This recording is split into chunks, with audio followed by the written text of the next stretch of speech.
In this series, we've talked about a lot of different topics, and I kind of want to pull everything together and talk about, you guys have helped hundreds and hundreds of families start the process. You've taken them all the way through the death process into transferring that money to the next generation. Let's talk about reality of when families come in the office. I know we're going to be real general here, but what are some of the biggest issues that you see families have when a loved one passes away and you're working through them settling the estate? Well, I'll just say the biggest thing is, the disbursement, is it fair? And they suddenly start bringing up things that the person that created the estate plan didn't even know existed. The grievances, the little discrepancies that happened in the past, suddenly those come out, mainly because the matriarch, the patriarch isn't there anymore to quell those. And suddenly you're looking at issues that were never there before. And I've even seen, like, if someone was a joint owner on an account, the siblings didn't know that they were joint owner, and now they want like an audit of the account to see if they were spending money inappropriately. And guess what? When that happens, they don't have to disclose anything. They were an owner. I'm serious. But again, now that just caused family disagreements. Now Thanksgiving's going to be even more awkward. So how do we talked about how without a beneficiary liquidity plan, they can't access the insurance or final expense. They can't access their trust. They can't access their bank accounts with TOD, POD. How have families paid these bills for the first 30, 45, 60 days? Typically, what are families doing if they don't have a beneficiary liquidity plan? Well, usually it comes out of someone's account. And the real tragedy is when there's not a lot of money in the heirs or the family or the children that are inheriting. When they don't have a lot of money and someone's pulling out a credit card, now you're going to see everything amplified.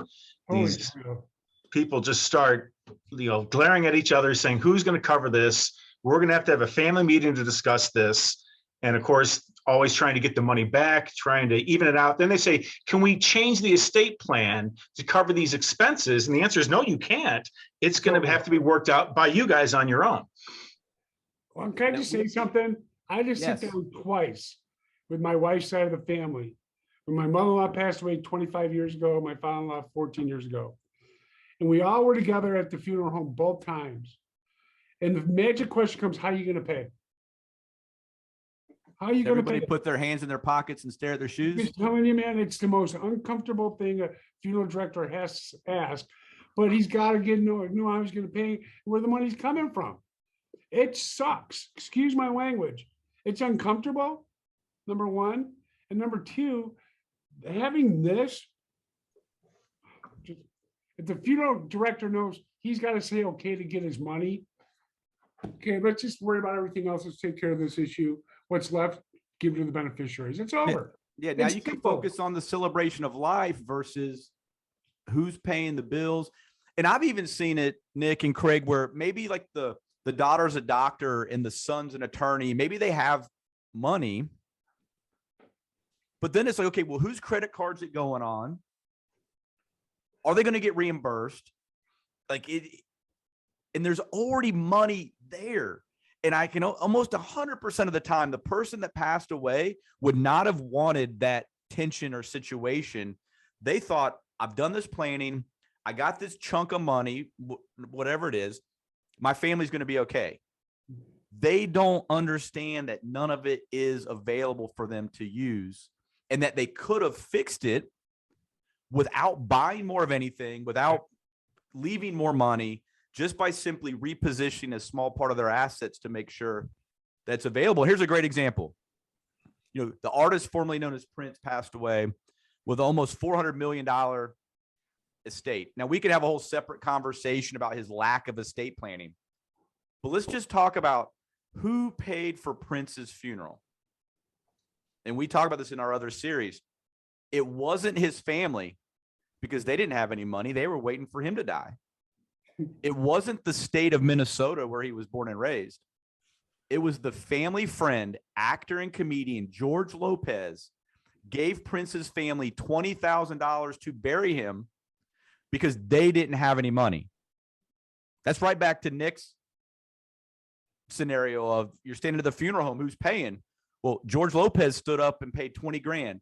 You think $20,000 is what Prince would have wanted for his own funeral based on his lifestyle and flamboyancy? No.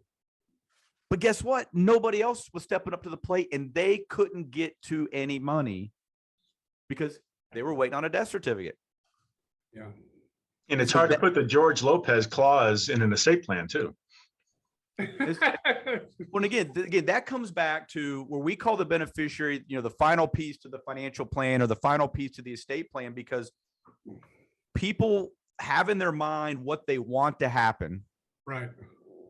They just don't realize that the money's not available. And that's what I feel my passion is, and my job, and you guys as well, is educating people that what they think is going to work, why it either doesn't work or isn't the best option, and how there's a solution that doesn't cost anything to put into place.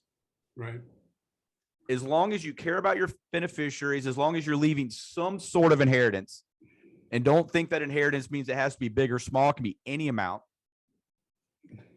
We help you determine what's the minimum your family's going to need during that 30, 45, 60-day vacuum period. We just put it from your left pocket to your right pocket, steal your money. It's available in 48 hours after you pass away without a death certificate, so that on one of the worst days of your family's life, the day you pass away, it's not a burden. So we don't leave more money to the family. We just make sure they can get to money when they need it most. And the stories that you guys shared about like what actually happens, there's stress, there's arguments, there's disagreements. And unless someone has a beneficiary liquidity plan, somebody's coming out of pocket. Yeah. Period. And we don't want that to happen. It's a problem that always exists, always will exist, and a problem that can balloon into other issues. It makes a lot of sense to have a solution that takes all of that off the table. I agree. Thank you, guys.